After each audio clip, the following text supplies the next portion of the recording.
इस्तीफा दे दिया?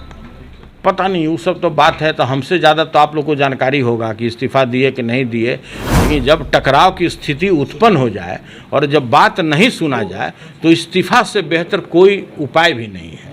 इस्तीफा दे देना चाहिए। अपमान सहने से अच्छा है, आपको लगता है कि आप अपमानित हो रहे हैं उस विभाग में, आपको अपमानित किया जा रहा है, तो इस्तीफा देना ही श्रेयस्कर होगा। और आने वाले दिनों में ये जो टकराव का जो परिस्थिति उत्पन्न हो गया है, यह आपको देखने को नहीं मिलेगा। जबकि के पाठक जी को जब ले आए तो ये हम गारंटी के साथ बोल सकते हैं कि 1 साल के अंदर में आपको हर एक स्कूल में शिक्षक मिलेगा, हर एक स्कूल में आपको छात्र दिखेगा। और मंत्रियों का भी जो हाल है, तो कुछ लोग है कि नहीं बोलता है, खून का घूंट पी कर रहता है कि भाई अपना हारला मेहुरी के मारल कौन बाजार में बोलेगा। के पाठक जी के बारे में सभी लोग जानते हैं कि उनके कार्य करने का जो तरीका होता है वो काफ़ी अनुशासन प्रिय व्यक्ति हैं, कर्तव्यनिष्ठ पदाधिकारी हैं, ईमानदार हैं। शिक्षा मंत्री और शिक्षा विभाग के अपर मुख्य सचिव के पाठक के बीच जिस तरह से विवाद बढ़ा है और विवाद थमने का नाम नहीं ले रहा है, इसी बीच जो है राजद एमएलसी सुनील सिंह का बड़ा बयान सामने आ गया है। उन्होंने शिक्षा मंत्री को सजेशन दिया है और साथ ही साथ कहा है कि आपको अगर ज़्यादा अपमानित महसूस हो रहा है तो आप अपने मंत्री पद से इस्तीफा दे दीजिए। और भी क्या कुछ कह रहे हैं राजद एमएलसी सुनील सिंह, देखिए इस पूरे वीडियो में। राज्य के लिए दुर्भाग्यपूर्ण है, पूरे बजट का सबसे ज़्यादा जो मद है, जो राशि दी गई वो शिक्षा विभाग को दी गई। तो कहीं ना कहीं माननीय मुख्यमंत्री जी का यह विजन रहा होगा, सोच रहा होगा कि शिक्षा विभाग में हमको गुणात्मक सुधार लाना है।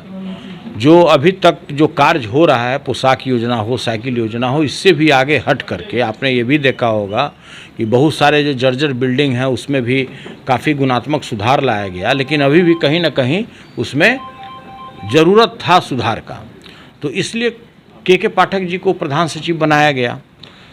और के पाठक जी के बारे में सभी लोग जानते हैं कि उनके कार्य करने का जो तरीका होता है वो काफ़ी अनुशासन प्रिय व्यक्ति हैं, कर्तव्यनिष्ठ पदाधिकारी हैं, ईमानदार हैं। और हम लोग तो काफ़ी नज़दीक से उनको जानते हैं। जिस समय सहकारिता विभाग में वो बिहार स्टेट कोऑपरेटिव बैंक के एमडी रहे, उस समय बैंक जो है सेक्शन 11 में जा चुका था, बैंक बंद के कगार पर था।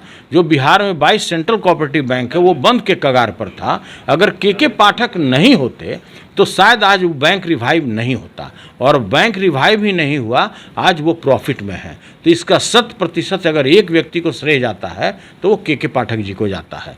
के पाठक चाहे जिस विभाग में गए हों, एक बार की अगर बात छोड़ दीजिए, पहली बार जब बिहार में प्रोविज़न लागू हुआ, नशाबंदी कानून लाया गया, उस समय इनको उसका विभाग का प्रधान सचिव बनाया गया।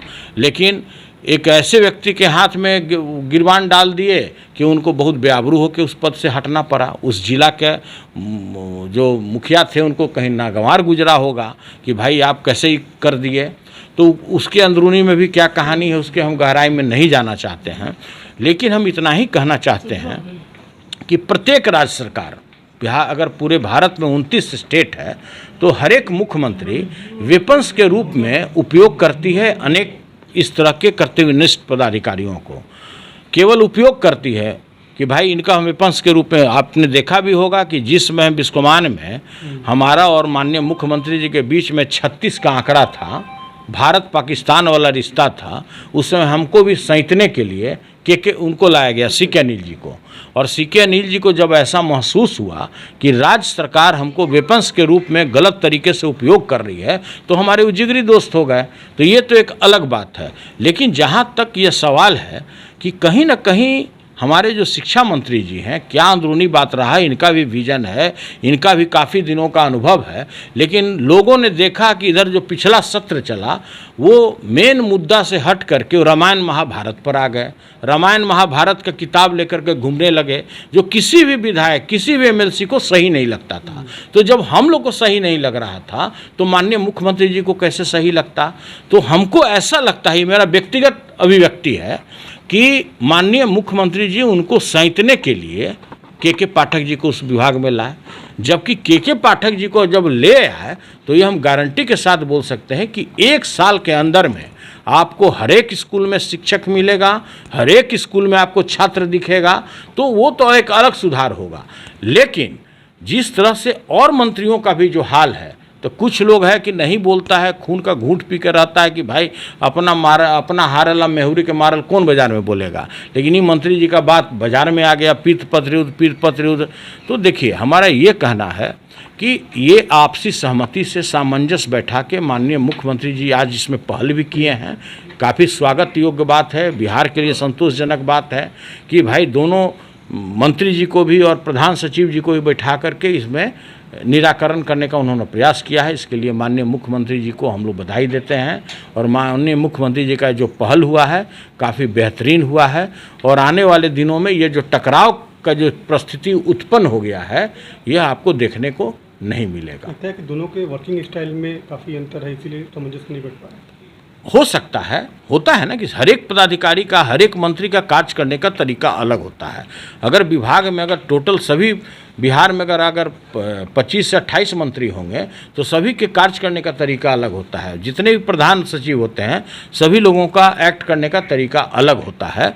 हम तो ये मांग करते हैं माननीय मुख्यमंत्री जी से कि जितने कर्तव्यनिष्ठ और ईमानदार पदाधिकारी है के पाठक जी, और इनका जो विजन है, इनको अगर राज्य का विकास की चिंता है तो इनको मुख्यमंत्री सचिवालय में पदस्थापित करना चाहिए।